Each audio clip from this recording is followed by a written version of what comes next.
नमस्कार दोस्तों, मेरा नाम है विवेक और आज मैं एक ऐसी गवर्नमेंट जॉब लाया हूं जो निकाली है यूजीसी के एक विभाग ने। आपने यूजीसी का नाम तो सुना ही होगा, नहीं सुना तो उसके बारे में मैं आपको बता दूंगा। ठीक है, बाकी इतना जान लो, यहाँ पे 10वीं पास 12वीं पास ग्रेजुएट आप तीनों के लिए परमानेंट गवर्नमेंट जॉब आ रखी है। तो सारी जानकारी मैं आपको देने वाला हूँ। बुक्स भी मैं आपको बताऊंगा किससे तैयारी कर सकते हो और अप्लाई करना वो भी मैं आपको सिखाऊंगा। ठीक है, तो सारी जानकारी मिलेगी, आप बस वीडियो को पूरा देखना। और जितने बच्चे पहली बार मुझे देख रहे हैं, मैं आपको बता दूं, मैं डेली आपको 2 गवर्नमेंट जॉब बताता हूं। पहली गवर्नमेंट जॉब मैं आपको सुबह 10 बजे बताता हूं, डेली रोजगार विद विवेक पर, जो कि आप देख भी रहे हो। तो सिर्फ देखना नहीं है, सब्सक्राइब करो, बेल आइकन दबाओ, ऑल के ऑप्शन पर टिक करो, ताकि जैसी मैं वीडियो डालूं तुरंत आप पे नोटिफिकेशन आए और सबसे पहले आप ही मेरी वीडियोस को देख पाओ। वहीं पे दूसरे गवर्नमेंट जॉब की बात करें तो ये मैं आपको बताता हूं, रोजाना दोपहर 3 बजे एग्जाम से हेड चैनल पर, वो भी हमारा ही चैनल है। आप वीडियो डिस्क्रिप्शन में जाना, लिंक आपको मिल जाएगा, या फिर यूट्यूब पे सर्च करोगे तो भी आपको वो चैनल दिख जाएगा। तो सब्सक्राइब कर लेना ताकि 3 बजे वाली वैकेंसी आपसे मिस ना हो। और बाकी चले बात करते हैं अब आज के गवर्नमेंट जॉब की। तो भाई सबसे पहले तो आप यूजीसी की फुल फॉर्म जानो, खासकर आप ग्रेजुएशन कर रहे हो तब तो आपको पता होनी ही चाहिए। ठीक है, तो ये होती है यूजीसी की फुल फॉर्म। और यूजीसी का एक विभाग है IUAC, जिसके अंदर आज की परमानेंट गवर्नमेंट जॉब आ रखी है। ठीक है, बात करें इंपॉर्टेंट डेट्स की तो इसके जो आवेदन है वो यहाँ पे स्टार्ट हो चुके हैं और अप्लाई करने की जो लास्ट डेट है वो है 4 नवंबर। बात करें फीस की, ठीक है, तो वो भी आपको 4 नवंबर तक देनी है। और बात करें कि एग्जाम कब होगा, तो देखो सारी जानकारी दे दी है, लेकिन एग्जाम कब होगा इसकी डेट अभी अनाउंस नहीं हुई है, यह आपको बाद में इन्फॉर्म करी जाएगी। क्लियर? तो चलिए इससे आगे बढ़ते हैं और बाकी जानकारी लेते हैं। नेक्स्ट बात करते हैं एलिजिबिलिटी यानी क्वालिफिकेशन की। तो यहां पे अगर आप 10वीं पास हो तो आप मल्टीटास्किंग स्टाफ यानी MTS के लिए अप्लाई कर सकते हो। लेकिन नोटिफिकेशन में डिजायरेबल क्वालिफिकेशन में लिखा हुआ है कि अगर आप 12वीं पास हो तो यहाँ पे अप्लाई आप तो भी कर सकते हो। लेकिन याद रखना कि यहाँ पे डिजायरेबल क्वालिफिकेशन है, इसका मतलब यह है कि अगर आप 12वीं पास नहीं भी हो ना तो भी आप MTS बन पाओगे। ऐसा नहीं है कि 12वीं पास होगे तभी फॉर्म को भरोगे, सिर्फ 10वीं पास होने पे भी आप अप्लाई कर सकते हो, बिकॉज ये डिजायरेबल क्वालिफिकेशन है, मैंडेटरी नहीं है। और बाकी नेक्स्ट पोस्ट की बात करें तो वो है स्टेनोग्राफर की, जिसमें कौन अप्लाई करेगा? कोई भी ग्रेजुएट, आपने किसी भी फील्ड में ग्रेजुएशन करी हो आप स्टेनोग्राफर बन सकते हो। पे की अगर बात करें तो यहाँ पे MTS का पे है लेवल 1 के अकॉर्डिंग। लेवल 1 का मतलब होता है लगभग इतना। ठीक है, और वहीं पे स्टेनोग्राफर की बात करें तो इसका है लेवल 4 के अकॉर्डिंग। लेवल 4 का मतलब होता है लगभग इतना। मैंने बोला ही था भाई, स्टेनो पोस्ट अच्छी है और इसका पे भी अच्छा होता है ना। तो चलिए इससे आगे बढ़ते हैं और बाकी जानकारी लेते हैं। तो चलिए अब बात करते हैं सिलेक्शन प्रोसेस की, क्योंकि सिर्फ पे देखने से नहीं होगा, जब मेहनत करोगे सिलेक्शन लोगे तभी तो पे आपको मिलेगा, कोई हाथ में थोड़ी रख के जाएगा, है ना।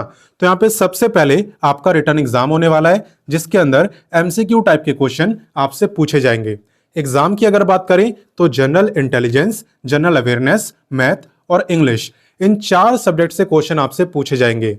MTS के अंदर टोटल 100 क्वेश्चन आते हैं और स्टेनोग्राफर में 200 क्वेश्चन, बस इतना ही फर्क है, बाकी सिलेबस बिल्कुल सेम है। MTS की बात करें तो हर सब्जेक्ट से 25 क्वेश्चन आपसे पूछे जाते हैं और वहीं पे स्टेनोग्राफर में हर सब्जेक्ट से 50 क्वेश्चन पूछे जाते हैं, 15 to 4 200। ठीक है, टाइम की अगर बात करूं तो 2 घंटे का टाइम आपको दिया जाता है, यानी 120 मिनट का। हर एक क्वेश्चन 1 मार्क्स का होता है और नेगेटिव मार्किंग भी होती है 0.25 मार्क्स की। तो वही क्वेश्चन करना जो कंफर्म आपको आते हो। और बाकी मिनिमम मार्क्स की बात करें, मिनिमम पासिंग मार्क्स की, तो वो है 40%। कम से कम आपको 40% लाने होंगे इस एग्जाम को क्वालिफाई करने के लिए। हालांकि हकीकत से दूर है, रियल में ऐसा होता नहीं है, ये बस कहने के लिए होता है। आप जितने ज्यादा मार्क्स लाओगे ना उतना ज्यादा अच्छा रहेगा। ठीक है, और बाकी बात करें कि इसकी तैयारी करोगे कहां से, तो आप वीडियो के डिस्क्रिप्शन में जाना। वीडियो के डिस्क्रिप्शन में बुक्स का लिंक मैंने आपको दे दिया है, उन बुक से आप इस गवर्नमेंट जॉब की तैयारी कर सकते हो। ठीक, और एक और बात बता दूं कि यहाँ पे सिर्फ एग्जाम क्वालिफाई करने से बात नहीं बनेगी, यहाँ पे आपका स्किल टेस्ट, कंप्यूटर टेस्ट, ये सब भी होता है। अगर स्टेनोग्राफर बनोगे तो आपका होगा स्किल टेस्ट, और अगर MTS में अप्लाई करते हो तो आपका होगा कंप्यूटर टेस्ट। सबसे पहले स्किल टेस्ट की बात करते हैं। स्किल टेस्ट के अंदर आपका स्टेनोग्राफी का टेस्ट होता है, जिसकी स्पीड मांगी होती है 80 वर्ड पर मिनट। ठीक है। और साथ ही साथ आपका टाइपिंग टेस्ट भी होता है जिसके अंदर इतनी स्पीड मांगी होती है और किसी भी एक लैंग्वेज में आपको टाइपिंग करनी होती है। यह बात हुई स्टेनोग्राफर की। अब बात करते हैं एमटीएस वालों की। तो आपका होता है कंप्यूटर टेस्ट। तो आपसे क्या करवाते हैं, वो सीधा आपसे एमएस ऑफिस चलवाते हैं। वो देखते हैं कि आप एमएस ऑफिस पे काम कर पाओगे कि नहीं, वो चलाना आपको आता है कि नहीं। क्लियर। तो ये होता है आपका एमटीएस के अंदर। तो चलिए इससे आगे बढ़ते हैं और बाकी जानकारी लेते हैं। नेक्स्ट बात करते हैं एज लिमिट की। ध्यान देना कि एज आपकी काउंट कब से हो रही है। एज आपकी काउंट हो रही है फॉर्म भरने की लास्ट डेट यानी 4 नवंबर से।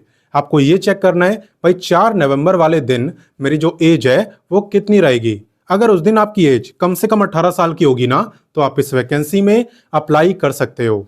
बाकी मैक्सिमम एज की बात करें तो एमटीएस की मैक्सिमम एज है 25 ईयर और वहीं पे स्टेनोग्राफर की है 27 ईयर।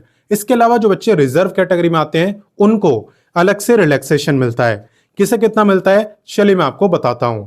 रिलैक्सेशन की जहां तक बात है तो यहाँ पे SC ST को मिलता है पूरे 5 साल का, ओबीसी को मिलता है 3 साल का, फिजिकली हैंडीकैप्ड भी अप्लाई कर सकते हैं, आपको मिलता है अप टू 10 ईयर, और एक्स सर्विसमैन को मिलता है service year plus extra 3 year का रिलैक्सेशन। हालांकि रिलैक्सेशन आपको तभी मिलता है जब आप अपनी कैटेगरी की पोस्ट में अप्लाई करते हो। ठीक है। अगर मान लो आपकी कैटेगरी की पोस्ट नहीं है तो आपको जनरल में अप्लाई करना पड़ेगा और तब आपको कोई भी रिलैक्सेशन नहीं मिलता। क्लियर। तो चलिए इससे आगे बढ़ते हैं और बाकी जानकारी लेते हैं। नेक्स्ट बात करते हैं एप्लीकेशन फीस की, जो कि डिपेंड करती है कि आपकी कैटेगरी कौन सी है। जैसे कि यहाँ पे जनरल, ओबीसी और ईडब्ल्यूएस की है 500, वहीं पे SC ST फिजिकली हैंडीकैप्ड की है 250। और अगर आप फीमेल हो तो आप किस कैटेगरी से हो इससे कोई फर्क नहीं पड़ता, सभी फीमेल की फीस 250 यहाँ पे रहने वाली है। क्लियर। तो कैसे फॉर्म को भरना है चलिए मैं आपको सिखाता हूं।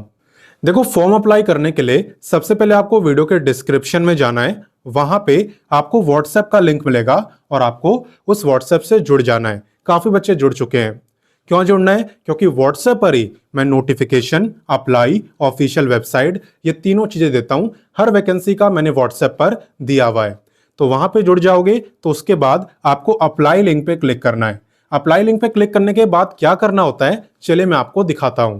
तो यहाँ पे जैसे ही आप अप्लाई लिंक पे क्लिक करोगे आपके सामने यही पेज ओपन होगा जो स्क्रीन पे आपको दिख रहा है। आप देख सकते हो रिक्रूटमेंट पोर्टल। यहाँ पे सीधा लॉगिन का ऑप्शन मिलेगा, लेकिन आपको सबसे पहले इस पे क्लिक करना है, नॉट अ यूजर रजिस्टर पर। इस पे क्लिक करके सबसे पहले आपको अपना रजिस्ट्रेशन करना होता है। ठीक है। जब आप रजिस्ट्रेशन कर लेते हो उसके बाद लॉगिन आप कर सकते हो और लॉगिन करके फॉर्म को भर सकते हो। एंड बाकी अप्लाई कोई भी कर सकता है, कहीं से भी, कोई दिक्कत नहीं है।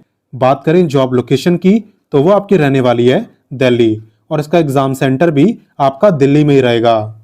तो भाई मैंने आपको सारी जानकारी दे दी। अब स्टार्ट होता है आपका काम। आपको इस वीडियो को अपने दोस्तों, भाई बहनों सबके साथ शेयर करना है और उन्हें भी इस लेटेस्ट गवर्नमेंट जॉब के बारे में बताना है।